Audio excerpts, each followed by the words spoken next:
मुंबईत पुन्हा एकदा मराठी माणसावर अन्याय झाल्याचा प्रकार समोर आलाय। घाटकोपर परिसरातील एका रहिवासी सोसायटीत मांसाहार करतात म्हणून मराठी कुटुंबाला अवमानकारक वागणूक देण्यात आली। मनसेचे कामगार सेनेचे उपाध्यक्ष राजा पार्टेंनी ही बाब समोर आणली। त्यांनी सोसायटीत घुसून संताप व्यक्त केला। याचा एक व्हिडिओ देखील सोशल मीडियावर पोस्ट झालाय। या पूर्ण सोसायटीत 4 मराठी कुटुंब तर इतर गुजराती आणि मारवाडी कुटुंब राहतात। तुमचा जो कोण शाह आहे ना त्याला तुमच्या भाषेत समजावा, गुजराती समजावा, मारवाडीत समजावा, त्याला कुठली भाषा आहे ती समजावा। आणि दुसरी गोष्ट, परत जर मराठी माणसाच्या नादाला लागला, जर मराठी माणूस चुकतोय ना तर सोसायटी म्हणून त्याची चूक दाखवा। पण 2-4 जण मराठी जर ह्या घरा बिल्डिंगमध्ये राहतात आणि तुम्ही सगळे जर एका समाजाचे मिळून दादागिरी करत असाल, सांगतोय तुमच्याकडे पैसा आहे, सगळं आहे, ताकद दाखवाल। थांब एक मिनिट, पण 4 जण येत नाही तर 4 जण, तुम्ही जास्त 100 जण असाल पण त्या 4 जणांसाठी ना इथं 4000 येतील। तेव्हा तोंड द्यायचं आणि तयारी ठेवायची। उसने एक जो वर्ड यूज किया है ना, तुम मराठी लोग गंदे लोग है, तो गंदे है ना, तो महाराष्ट्र भी गंदा हो गया। तो इधर काय के लिए आए हो, काय के लिए आए इधर हो? उसको समझाओ, नहीं तो इतने जन को लेके आएगा ना, उतर भी नहीं पाएगा, बाहर भी नहीं जा पाएगा। दरम्यान घाटकोपरच्या या श्री संभव दर्शन इमारतीत आज पुन्हा मनसे पदाधिकाऱ्यांनी जाऊन जाब विचारला। तक्रारदार आणि ज्या गुजराती कुटुंबावर आरोप केले त्यांच्याशी मनसे अधिकारी बोलत असताना तिथं मनसे कार्यकर्ते पोहोचले आणि पुन्हा वादावादी झाली। घाटकोपरमध्ये मराठी कुटुंबाला अपमानकारक वागणूक दिल्याचा आरोप मनसेने केला। तुला गुजरात्यांच्या तुला मराठी नाही, मराठी आहे ना म्हणून तुला सोडलं आहे। काय बाजू घेतोय रे, काय चाललं ना इकडे? काय तुझ्या सोसायटीत जर फंक्शन होतं, तुझ्या सोसायटीत फंक्शन होतं तर अख्खी बिल्डिंग उतरते ना सोसायटीचं फंक्शन। मग गुजराती सोडून मराठी लोकांनी इन्व्हॉल्व नाही व्हायचं, हा का प्रकार? आणि तू काय बोलतोय, भेदभाव होत नाही ते म्हणून तू त्यांच्यासाठी लाचार बोलून फिरतो।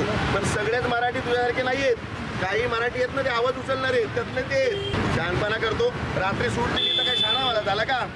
आणि काय होला का नाही बोलला? व्हॉट्सअपच्या ग्रुपवरती तू पण आहे ना, व्हॉट्सअपच्या ग्रुपवरती तू आहे ना, याला विचारा जो पोल घेतलाय त्या मराठी कुटुंबाच्या विरोधात, याला विचारा तिथे काय नाही विरोध केला। हे जे रंगे आहेत हे इलेक्शनला उभे होते सोसायटीच्या चेअरमन पदासाठी, कमिटीच्या ना कमिटी मेंबरच्या इलेक्शनला ते उभे होते। त्यामध्ये यांचा पराभव झालेला आहे। तेव्हापासून यांच्यामध्ये 2 गट आहेत आपसामध्ये सोसायटीमध्ये। आता आमच्या पोलिसांपर्यंत कुठली तक्रार आलेली नाही, परंतु पोलिसांना माहिती मिळाल्याने पोलीस स्वतः इथं आलेले आहेत।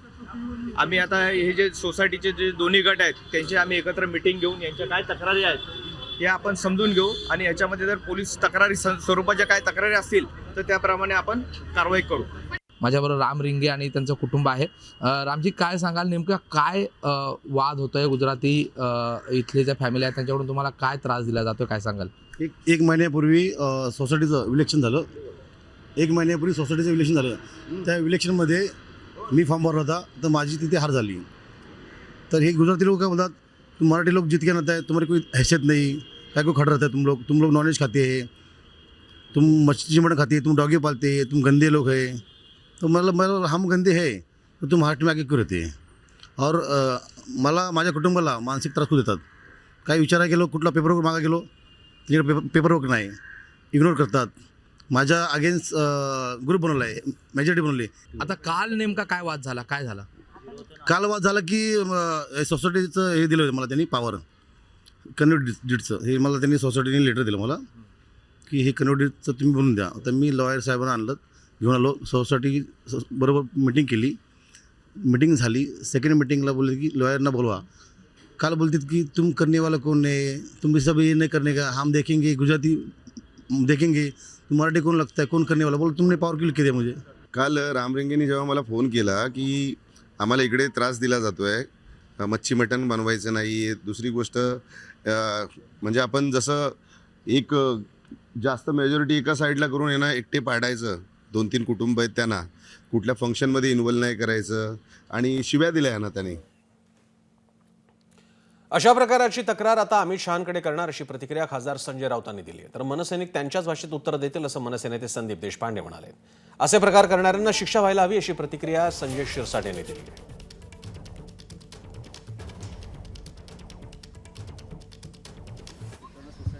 नाही, आम्ही या संदर्भाची तक्रार SNC पक्षाचे जे प्रमुख आहेत अमित शहा त्यांच्याकडे करू। कारण राष्ट्रीय स्वयंसेवक संघाचे भैयाजी जोशी आणि घाटकोपरला जाऊन घाटकोपर हे गुजरात्यांचं असं सांगितलं होतं. त्याच्यामुळे आता हे काय आहे, कसं आहे आणि त्यांना कशा प्रकारे इंगा दाखवायचा, पण आम्ही नक्कीच अमित शहा, नरेंद्र मोदी यांना हे कळवू. कारण शेवटी त्यांना संपूर्ण या मुंबईचं गुजरातीकरण करायचं आहे आणि त्याला भाजपबरोबरच्या सगळ्या पक्षांचं मूक समर्थन आहे. समाजामध्ये असे विचित्र पद्धतीचे काही लोक असतात, ते असे स्टेटमेंट करतात, परंतु महाराष्ट्रामध्ये असं एखादी घटना जर सोडली तर कुणाचाही वाद आपसामध्ये नाही आहे. सर्वजण मिळून मिसळून राहतात आणि जो हा नालायकपणा करतो त्याला कायदेशीर कारवाई त्याच्यावर झाली पाहिजे, हे आमचं मत आहे. आमचे काल मी जो काही व्हिडिओ बघितला मला अजून पूर्ण माहिती मिळाली नाही, पण आमचे महाराष्ट्र सैनिक तिथे गेलेले आणि जे राजसाहेबांनी सांगितले ती भूमिका आमची कायम आहे. जिथे मराठी माणसावर अन्याय होईल तिथे कानाखाली आवाज बसेल.